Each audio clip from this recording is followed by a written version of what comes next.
Welcome to the Book Club Life, where we talk a lot about books, a little about life, and have awesome author interviews.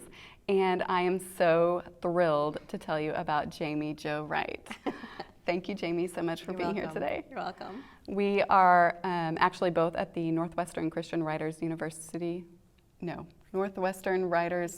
Christian Conference at Northwestern University. And I wanted to interview Jaime Jo Wright for many reasons. One is she wrote The House on Foster Hill, which I just finished. Okay. And it is really good. It's my first Jaime Jo Wright book that I've read, Okay. but I first heard about you a while ago when you were all over social media for winning the Christie Award for The House on Foster Hill in mystery, suspense, and thriller. And I heard you just got nominated for another award. What was that? I was just nominated for the Carol Award. The Carol Award. Yes. For and Gossamer? Gossamer Pond, yes. And Okay. Gossamer Pond also just won the INSPE Award. So. Okay. So, you know, we like to have the multi-award-winning authors on the show. And I thought this was awesome. I loved the book. And I know you just had The Curse of Misty Wayfair come out. And I noticed on both of these you got Colleen Coble's endorsement. I did. So that is I pretty did. awesome. She's a gem. Yes, she is. So I loved The House on Foster Hill. Okay. And I actually got it on my Audible and listened to it that way. So I checked that one out from the library. That's why it's so shiny. The shiny ones are... A nice little plastic coating yes, on the top. Yeah. that's right. That's great. So for this, okay, so we're going to give away one of Jaime Jo's, it's just Jamie. I want to Just call call you me Jamie. Jamie Jo. Either one is it's fine. It's because I'm from Texas, but I'll call you Jamie. It's a real good southern name for this northern girl. So. Yes, yes. So we are going to give away, well, I'll let you choose, either The House on Foster Hill, which is what this interview is about, but if you have been a Jaime Jo Wright fan way longer than me and you're like, yes, old news, I read that, loved it, I'm on to the newest one, then if you win and you choose, then I will send you The Curse of Misty Wayfair. So to enter the contest, check the show description and the link will be there to enter.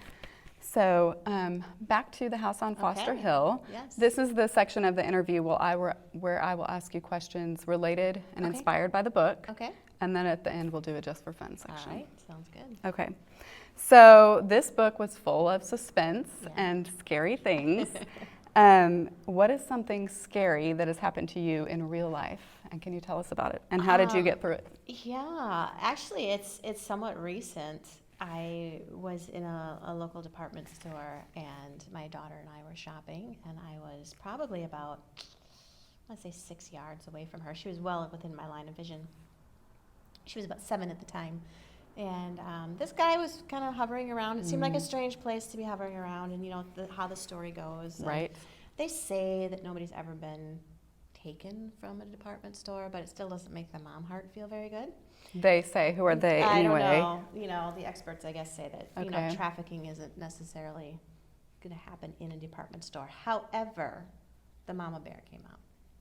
So I went over and I said, let's go, honey. And she's like, but I want these earrings. And I'm like, absolutely, take them. So we took them and started walking down. We went through the little girls section because I'm thinking if he's legit, he's not going to follow Right. us. Well, he followed us. And he was just a few feet behind us. So I turned around and I just gave him the straight on mom glare, like, Yeah, we're done. I see you. We're done here. Leave. Exactly. So then I took my daughter into the food section, at which point he continued to follow us. Wow. So went right up to the front and reported him, and then he quickly disappeared. So I'm not sure what happened after that, but it was scary and might be the suspense writer imagination in me, but we're also in an area that's very highly known for trafficking. So whether it happens in department stores or not, we were going to have to leave the department store. Yeah. So that was frightening. It kind of brought some reality into the world, and then I had to tell her why we were running around the store and hiding and try not to scare her too much, but breed healthy caution in her as well. So. It is that hard balance between if I'm right here and I say go ahead and be nice to someone who's talking versus you don't have to talk to strangers, you know? Right. So, exactly. yeah. I've had both where it's like, I told, you know, it's just a sweet old man who said, how are you? Don't hide behind me. It's okay. I'm right here holding your hand. Okay. But yes, stranger danger is still It is. all too prevalent. Yeah, and I've been trying to teach both my kids that if you're not comfortable, then that's fine. Yeah. You know, I'm not going to force them to talk to somebody that they're Right. not wanting to. Definitely. I'd rather they err on caution. Yes. And the book is it deals with some of that kind of stuff. It does. It was kind of an eerie thing to experience in the Yeah. process of writing Right. a novel with some Yeah. of those elements to it. Okay, so this is about one of the characters. Okay. And a quote from the book is, "If only she had listened to blank," I don't want to give it away, Okay. 3 years ago when her job started eating her contentment. So she's looking back saying, if only I had listened to this person. What threatens your contentment, and how do you get it back or not let it go? Yeah. A lot can threaten my contentment. I think that's why Paul says I've learned to be content in all things, because it happens on a regular basis.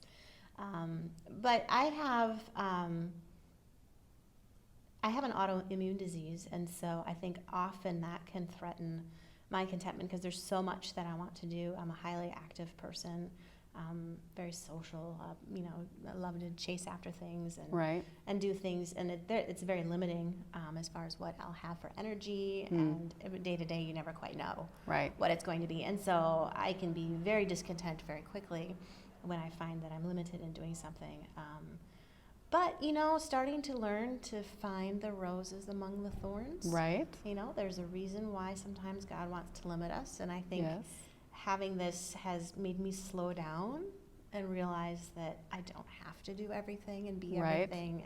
And it makes me more aware of others around me and not so focused on my agenda and myself and what I'm trying to do, but just I have to slow down so I'm more aware of other people. So that's been a good lesson.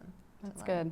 That's good. Our value and enjoyment shouldn't come from our accomplishments and how much we get done in a day. Correct. And that is something I have to remind myself all the time as well, because I don't have an autoimmune disease, but coffee only gets you so far. It does. It really only gets you so far. You can't do it all. What? You can't do it all? So amidst all the tension and it's a dual time period story. There's a present day story that's related to, I guess it's safe to say there was a murder. It's a suspense, that happened in the past. Correct. And not everybody, some people die in suspense novels. Occasionally. But in the midst of that, something made me laugh. Okay. So there's a quote that says, "Someone had to be proactive and assume the worst." And I just thought that was awesome. I chuckled because that is so me. People would be like, "Don't worry about it. That's not going to happen." And I'm like, I'm not worried, but I just want to be prepared. Right. So it goes along a little bit with another quote from the book. She wanted to contemplate the what ifs, but Joel was only focused on the what is. So are you more, because there's also a little bit of a romance. Well, I don't know why I'm looking at you. There's a bit of a romance in the story, which is why I chose this one first, because I love the romance mixed in. So are you more of a what if type of person or a what is type of person, and why? I'm definitely more of a what if. I like to theorize. So any situation that I'm in, I'm coming up with about 5 different equations as to what if this happens, and what if this happens, and what if this happens. And I'm also, speaking of the romantic element, I'm married to somebody who's very much of a what is. Okay. So here's the facts, here's the straight up logic, and here's A, B, or C, pick one. Yeah. And I'm more of the, we could combine A and C, and if you take a little bit of B, then you'd have this, and then what if we did that? And so it's an interesting so it makes the sparks. It can it can make sparks on all different levels. It can be frustrating with sparks. I can be known as the worrywart, and I call him the closed-minded one. Mm-hmm. So it's an interesting dichotomy. I think that's funny how often that happens, in marriage. I think it balances each other out. It does, because there's something to be said for both. Yes, there is, for sure. That's good. So one character keeps a journal of those who have passed on, and she feels very strongly that they be remembered. What do you want people to remember about you? Oh, wow, that's a loaded question. I think legacy is important, And I think the legacy that we leave behind is important. And when I look at that, so often I see people pursuing fame or pursuing accomplishments to be their legacy. And that only goes so far. I mean, sure, I love Edgar Allan Poe, and his legacy was Gothic poetry. But who he was as a person is lost. From that standpoint. All I remember Edgar Allan Poe for is what he accomplished or what he wrote. But I don't know him as a person and how he potentially changed other people's lives. So I think as I look at what I would like to be remembered for is how I invested in humanity, in other people's lives, how hopefully I enriched other people, drew them closer to their relationship to the Lord, or just opened their eyes to an element of God that maybe they hadn't considered before. Because really people is the only thing that's going to last eternally. So investing in that over, surface accomplishments. So I might have books on a shelf 100 years from now that somebody picks it up, but they're not going to know who Jaime Jo Wright was. They're going to read the story. And even if it was an Edgar Allan Poe bestseller 400 years from now, Jaime Jo Wright is just a name. So what impact did I have on the generations behind on me? the people around you that influenced their lives and gave them richer, So I'd want to just be lives. Remembered for investing in people, hopefully. That's good. I like that. And even though you do have books as well, the work you do in that can help people too, because you do have a little bit of a spiritual thread. I do, as well as the mystery and thriller and suspense part of it. So I liked that. Speaking of a little bit of a spiritual thread, another quote in the book said, "If I learned anything in my grand adventure, it's that without those you care about to urge you on in your life and in your faith, you shrivel into yourself." I thought that was a very interesting quote, and I know that can certainly be true in life. That if you have nobody, all you hear is the voices in your head and just all of that. So who speaks truth in your life? Who urges you on in your life and your faith and who you're meant to be? I think God brings a lot of different people in that fill different elements that others can't fill. I would definitely say my husband is one. He's a big truth sayer in my life. And he's one of those people that's willing to say the hard things too, the things that I don't want to hear. He's probably in a safer position to do that because I'm not going to leave him for that. So, it's the good iron sharpens iron concept. But I have some dear friends, I call them my writing sisters, and they know the other parts of me that might be more feminine in nature, or maybe some of those womanly aspects that even my husband isn't necessarily going to understand. He's not going to be a woman. Right, which is good. Because I like him the way he is. But my writing sisters are dear, and I like them the way they are, because they can touch those parts of me and urge me forward in my faith. One of them the other night just messaged me out of the blue and said, I'm going to tell you something hard, but I'm not sure you've considered this about yourself. I just want to throw it out there, and if I'm completely off the wall, that's fine. And it was very insightful, and I could tell she'd spent a lot of time thinking about it before she emailed me, and I was really grateful that she did, because there were elements that I'm like, no, that doesn't really apply, but there were some that I'm like, you know what, I do need to think about that. And that's good that somebody's willing to speak truth, because I think that shows an honest, that shows that you love the person enough. You're going to take a risk to do that. So there's a verse, I think, in Proverbs that says, I'm gonna get this wrong, but the gist of it is that the wounds from a friend are better than kisses from an enemy. Yes. So true. So true. And don't quote me on that. I know I got it off a little bit, but yes, paraphrase. It's a Jenny Snow paraphrase. That's right. Okay, another quote, and then we'll move to the Just for Fun section. Hope is difficult to find in the darkness, but there is hope. So sometimes it's hard to see, but you're never without hope. Where do you find that hope when things are dark? And if you have a specific circumstance that comes to mind, you can mention it. I find that hope with the evidence of what's happened before. When you look at not just my own life, but the testimonies of people around, when you see that testimony from fruition from start to end, you read the memoirs, you read the biographies and things like that, there isn't one that has ever ended without hope. And if it has ended without hope, it's usually one where they've tried to seek it in something like a successful career or something Right. that just in the end doesn't bring Yeah. that fulfillment. But when the Lord's brought into things, there's just really not a story without hope. There's dark, deep valleys. Right. My daughter was my 4th pregnancy, and I lost the first 3. And when I had her at 5 weeks, I thought we were losing her. And we went to the hospital, and I was told that she was already gone.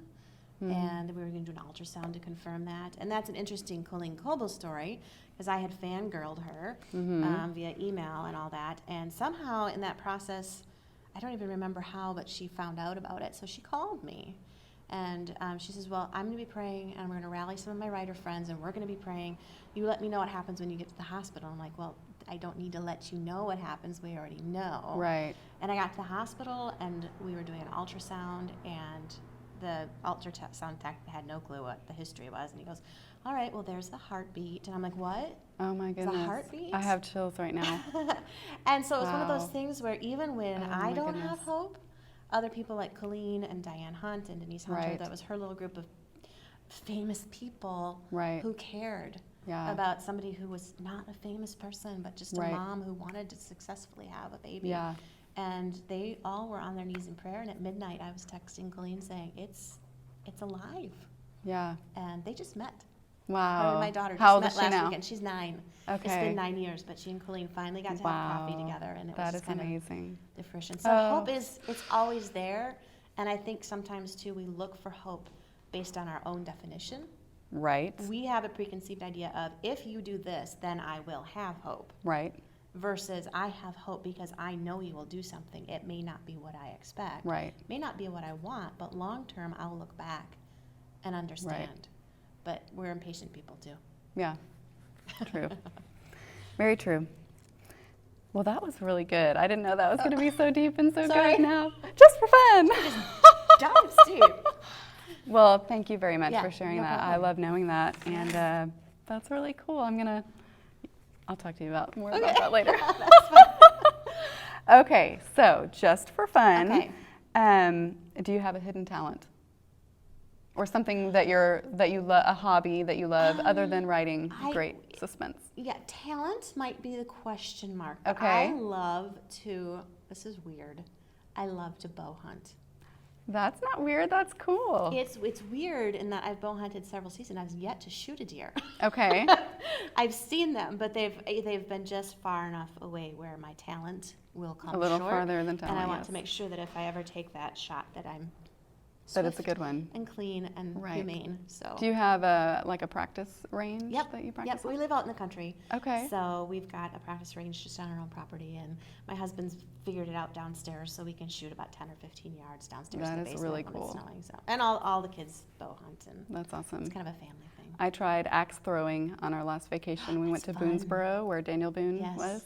And it was more fun for my husband, who got it down really easily. Oh, yeah. And yeah, I never did get it to stick. Yeah. So. I tried it once and almost killed the person standing next to who apparently didn't think I could throw that Yes, far that's. off I told the mark. guy, I was like, "Are you sure you're kind of close there?" And they're just, for some reason, they assume you're going to have a straight-on trajectory, even if you don't get to stick it in Right. the wood. But mine was not a straight-on trajectory. Yeah, mine. We'll move on. Yeah. Okay, favorite dessert. Oh, everyone? Okay, Okay. all right. So there's nothing that Well, you. Like, with my autoimmune disorder, I can't have sugar anymore. So every Oh. dessert is really my favorite one I do. Okay. And but if I was going to really make myself sick, it would be on cheesecake. yes. Any flavor, any kind. Okay. Just cheesecake. Okay. I would almost gladly make myself sick on cheesecake. So, okay, I would do chocolate cheesecake.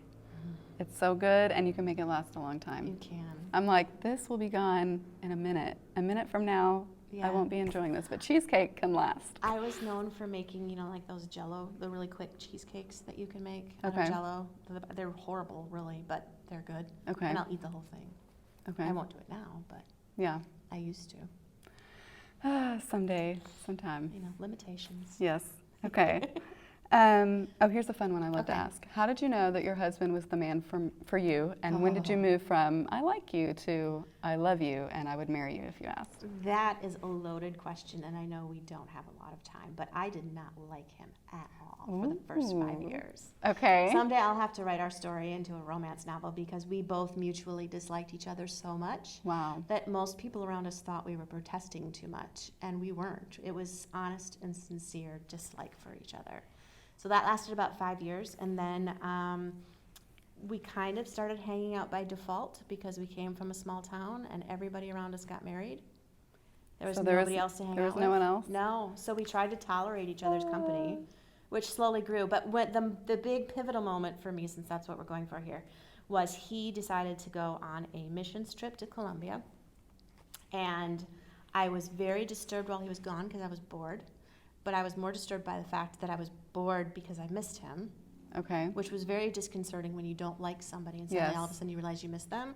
But the kicker was the first night he came back, we were in a mutual Bible study, and he had just stopped and picked this girl up to give her a ride. I didn't know, but he walked in with her. He was all tan and blonde from Colombia, and then he had this girl on his arm, and I'm like, oh no, he's mine. Yeah. And he was. That's awesome. It took a while, but yeah, once So total dislike Total to, dislike. oh my goodness, I really like you. I didn't even know it. Yeah, exactly. Okay, very Exactly. cute. Yes, you do have to write a romance novel. I will read it. Okay, so if you could go back as a teen and give yourself some advice, Oh, boy. what would you tell yourself? Don't take yourself so seriously, you know, and by that, for me, it was don't think so highly of yourself. I've never lacked in self-confidence. So I think for me, it's not trying to be a perfectionist as so much as trying to, you know, have a little bit of humility and realize Okay. that, you know, it's not all about you just because Right. you're an extrovert and like to be out in front of people. You know, there's other people to bring up in front of you. So I think a good dose of humility when I was younger would have been really nice. That's to good. have. Humility will take you far. It will. Yeah. It will. Yeah. It will leave you with less slammed doors in your face. Yes. Oh, for sure. And more friends too. That's true. That's true. Okay. Well, Jamie, thank you so much for doing this No interview with problem. me. This I was so fun. appreciate it.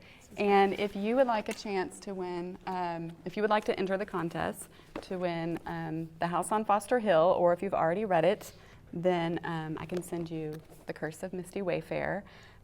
Just enter the contest. It's in the show notes and description. And if you enjoyed the show, please consider subscribing and maybe tell a friend about it. And go around and check out the other author interviews and book reviews. And until next time, happy reading. Bye. Bye. So we are recording. And all right. Yes. No. Okay. You have to All right. redo it how it takes at Yes. the end.